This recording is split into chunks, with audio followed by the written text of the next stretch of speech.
I've been working in whiskey on the design side for a long time. And as my passion for it grew, I've been doing a lot of reading about the history of distilleries in Scotland.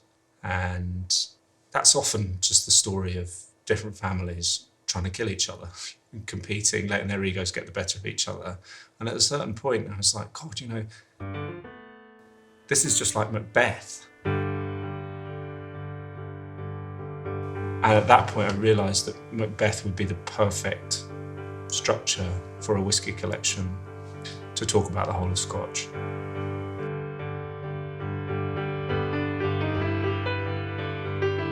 I've been lucky enough to work with Sir Quentin Blake for over 20 years now, and he's the most extraordinary person. He's 90 years old and he's still drawing all day, every day. And so obviously, when I was thinking about the Macbeth project, it was a dream of mine that he might illustrate the labels. When I first went to talk to him about it, and I said, how do you feel about illustrating all the characters of Macbeth? He wasn't entirely sold. He didn't seem very keen at all until I suggested he might draw them as birds. And then he's like, oh yeah, actually, I might enjoy doing that, because I knew how much he enjoys drawing birds, particularly anthropomorphic birds. And then he rang me first thing the next morning to say he'd already done the roughs. And I was like, how is that possible? He said, oh, well, I woke up at 4 o'clock in the morning and I didn't have anything to do, so I've drawn all the roughs in bed. And this sort of folio arrived with these rough drawings, and they were just so perfect. You could just see how the whole thing was going to fit together. It was one of the most exciting moments of my working life. Well, I got this mysterious call from Lexi one day saying, I've got an idea. Can I come down and see you? And he came down, and with him he had a portfolio of drawings by Quentin Blake. Oh, come on in. What comes across immediately is that he knows the play inside out. Yeah. I mean, they're all so utterly believable. Oh, there's an ink version of the porter. Oh, great. I know exactly what that's going to be. Porter. Yeah. That's a big fat sherry cask. Yeah, he looks like a big fat sherry cask. I'm immediately beginning to think about how this all works out, for it's really exciting.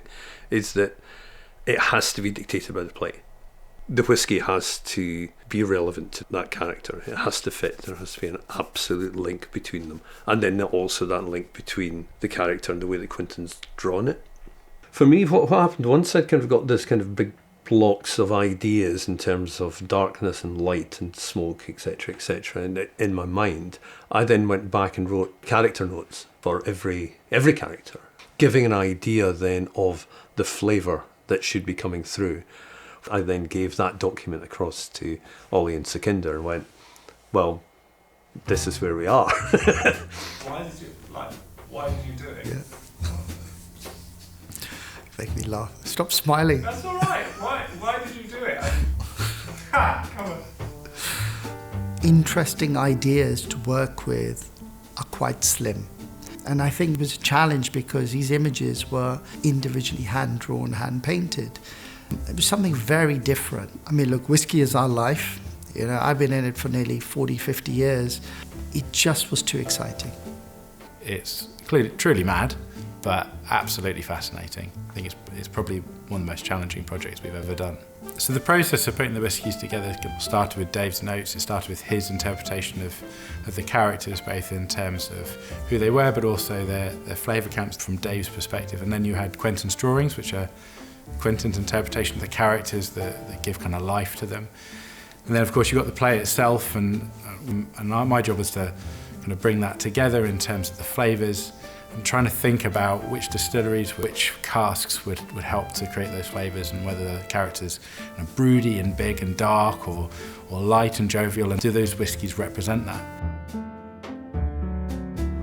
So I receive a box of whiskies from Ollie and Sukhinder, and it was quite nerve-wracking. Would they work? Wouldn't they work? They absolutely nailed it. I thought that's absolutely spot on. In fact, there were only 2 whiskies which I rejected, which really annoyed Lexi.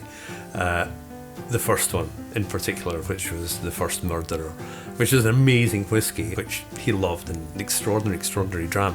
But it was too nice. It was not murdery enough. You know, it wasn't evil, it wasn't smoky, it wasn't nasty, it wasn't dark. And also, one of the witches was just not witchy enough. So the characters won out. You know, it wasn't my fault. The characters spoke. One of the things I loved was the breadth of ambition, but the idea that it could be inclusive. You could have these incredibly luxurious high-end whiskies like we have King Duncan and with the Glen Grant that are almost unattainable by many people. But at the same time, you would find whiskies to represent characters in a household that should be available to everyone to buy.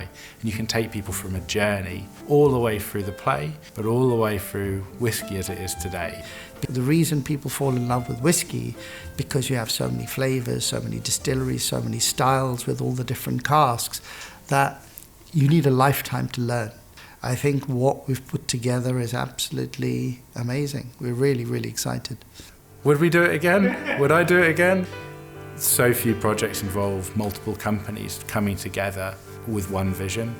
And although having multiple companies definitely makes for a more challenging environment, it also, I think, makes for better whiskey and a better bottle in the end of the day. And what I'm really looking forward to is actually discussing them with people, because my idea of what the character is might not be other people's idea of what the character is, but the discussion won't be about the quality of the whiskey, because the whiskey is fantastic. It's kind of, is this actually Satan? Is this actually a thing, etc., etc.? So I'm looking forward to that debate. It's our interpretation of Macbeth.